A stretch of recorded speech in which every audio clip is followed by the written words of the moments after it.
Bobby! Tonyo, anong ginagawa mo dito?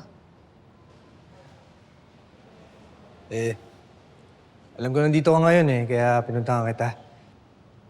Gusto ko sana humingi ng sorry sa'yo.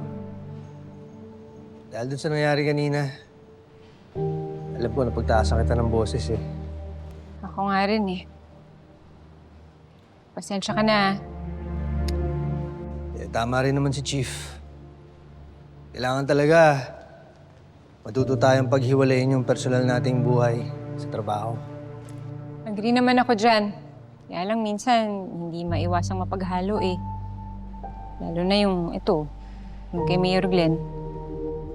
Hindi ko nahiwalay na kapatid ko siya, kaya nagalit ako sa'yo. Naiintindihan ko yun.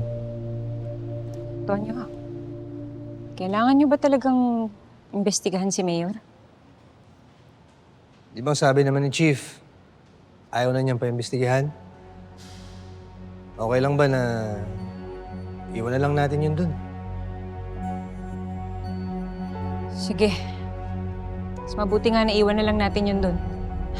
Mabuti, hindi na pinaiimbestigahan ni Chief, no?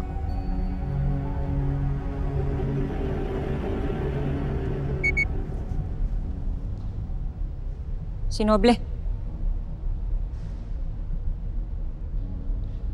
May nakakita na daw sa pumatay sa nanay ko.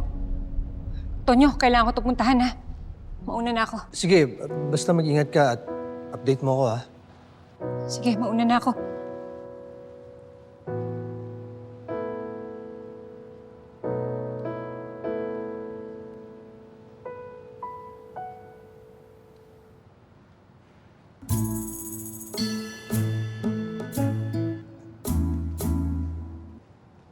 Ang kakasik malikot.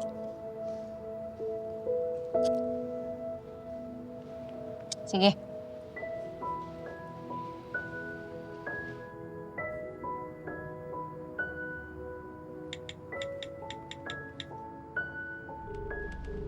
Hello, Bok.